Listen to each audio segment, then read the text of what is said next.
Hey, welcome to episode number 16 of the Ask Sri Vishwanath show. Hope you're having a great day. The climate is pleasant here, and hope you're having a wonderful day. In today's episode, we'll speak about Krishna's formula of achieving your goals without craving for it, without desiring it, almost effortlessly.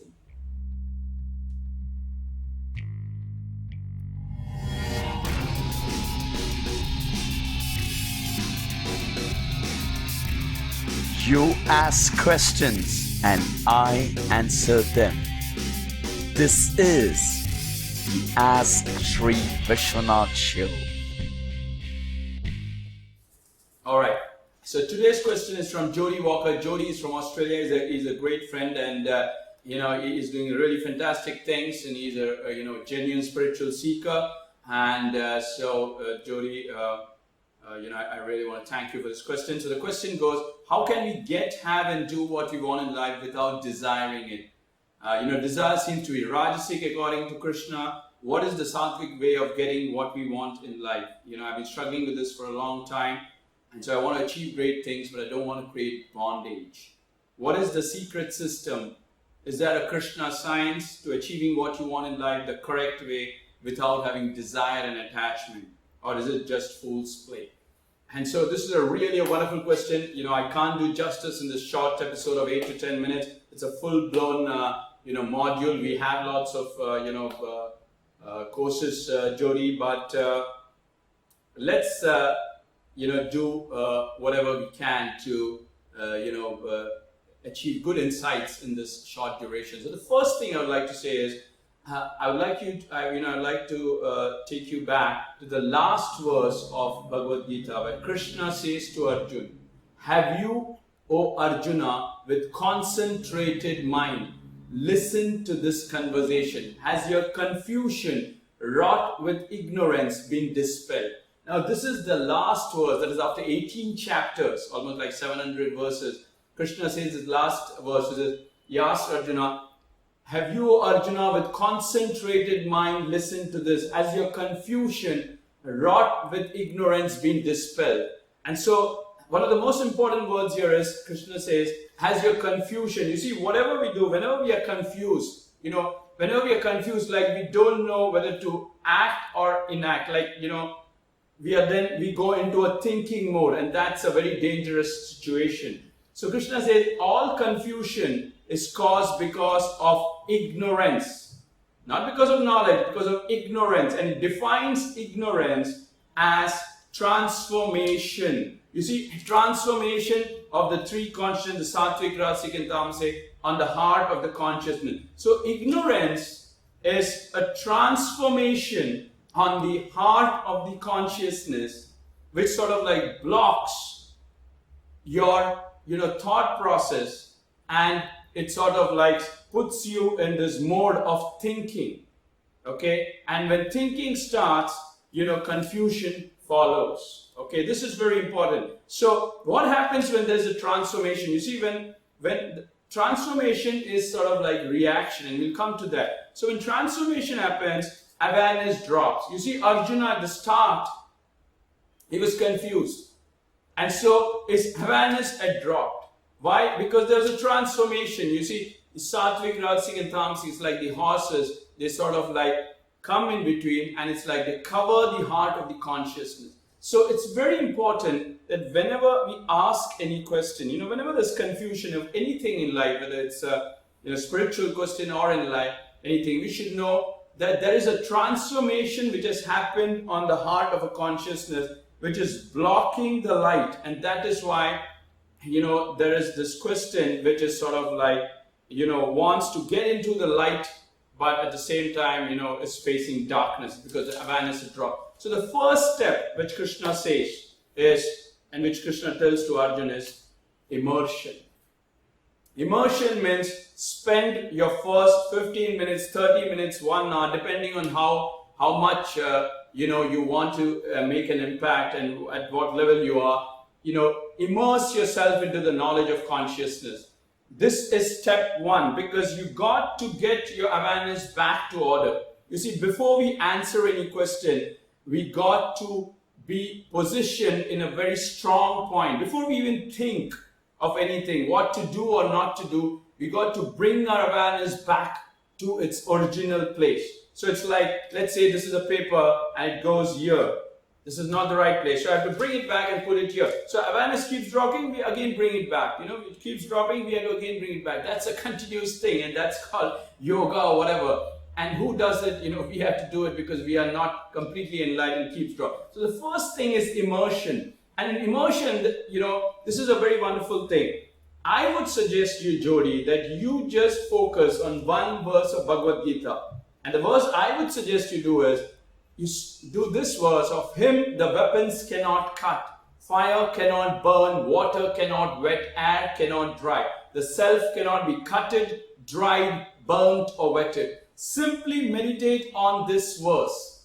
Meditate on this for 1 month, 3 months, 6 months. You see, Bruce Lee once said, I don't fear the man, who has practiced 100,000 kicks, but I fear him who has practiced one kick 100,000 times. So Bruce Lee said he did not fear the person who has, practiced 100,000 kicks, but he feared him who has practiced one kick 100,000 times. If you practice this one verse, for 3 months, 6 months, you stick to it.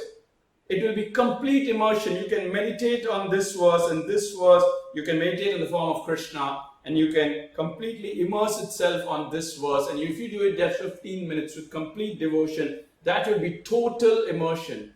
You see, even if you do it 15 minutes, because what will happen is you will be, the first thing when you do it right, you're doing the first step right, which is bringing your awareness back to order. You don't have to worry what happens next. First, bring your awareness to where it should be. And so this is the first step which Krishna says, and that is what he tells to Arjuna also. He's called the Samkhya Yoga. That's the first step, immersion. Then the second step is, once you do the first step and you get really strong in that, the second step is you develop an attitude towards everything. You develop an attitude towards your thinking. You develop an attitude towards life. You develop an attitude towards work. You develop an attitude towards relationships. You develop an attitude towards health. And that attitude, in the spiritual terms, in the Hindu literature, is called bhava. It's an attitude. It's a spiritual attitude. And it's real. It's like you can, smell the grass.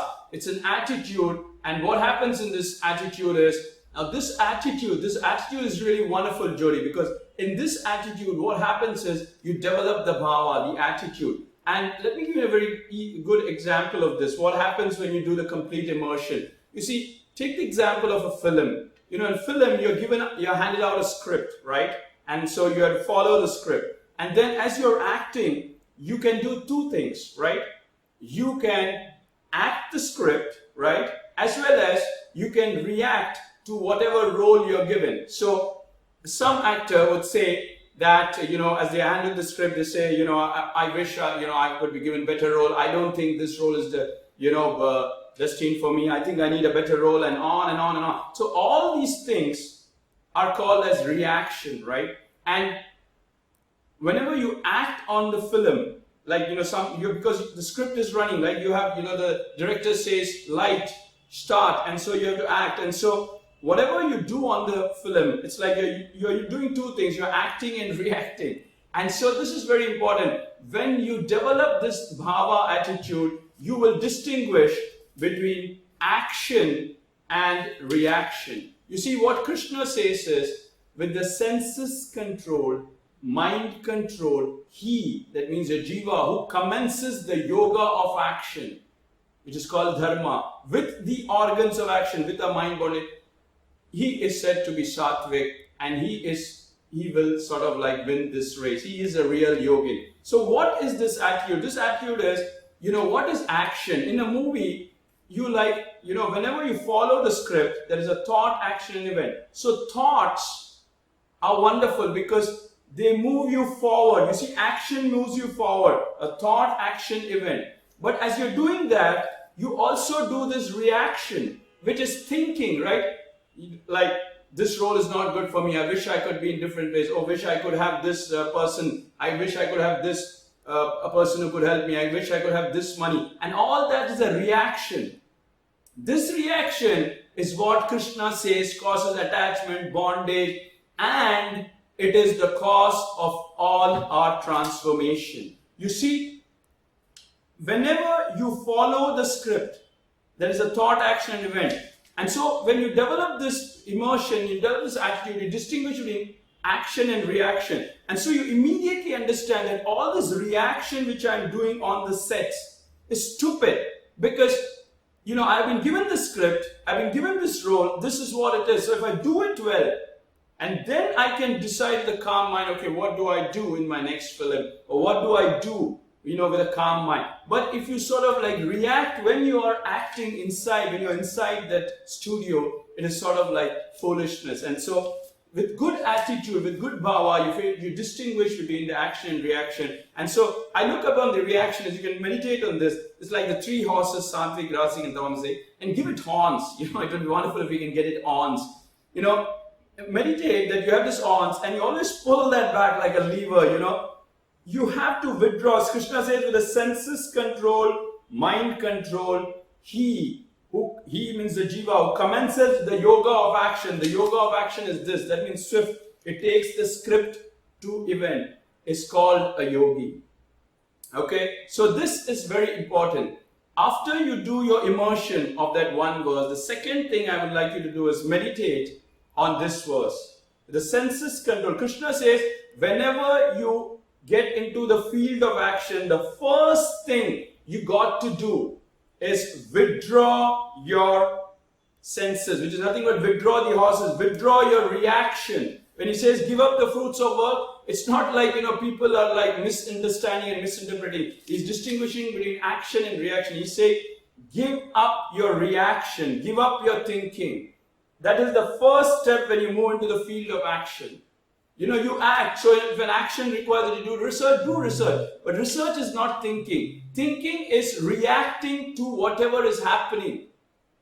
And that is important. And that is not good, says Krishna. So Krishna says, the moment you enter into the field of action, withdraw, catch hold of the horns and withdraw it back and say, with the senses control, mind control, he who commences the yoga of action with the organs of action wins serenity. Just imagine if you could withdraw this emotion, these three horses, these three, Sattvic, Rasic, and Tamasic, then what's going to happen? The script would be there, right? You would be there, and the jiva would be there. It would be a wonderful thing where there would be only thoughts flowing and thinking would not be there. And when thinking would not be there, there would be no transformation. So there are two things you got to meditate. First is immersion, that one verse. Second is, after that, you just imagine that there are these three horses, there's this chariot, you are sitting there, and you are entering into the field of action. And the horns to the horses, you pull it back. That's the first step. So before you take the bow and want to shoot it, pull the horses back, pull all the three emotions back. Then you will have the script, you will have yourself, you will have jiva, and you will have this entire power of jiva, and you will be in a very wonderful position to see the field of action and take your horse to wherever it wants to. Okay? So when you do step 1 and 2, the third step is realization. You see, when you do this first two steps, you get the courage to do the third step of realization. Because realization, Krishna says, is nothing but there are two people, the enlightened and the seekers. Okay? The enlightened are the people who are born enlightened, the avatars, and seekers are we. Krishna says all the other people are seekers, like we are called yogins, and we are just follow step 1 and 2 and 3.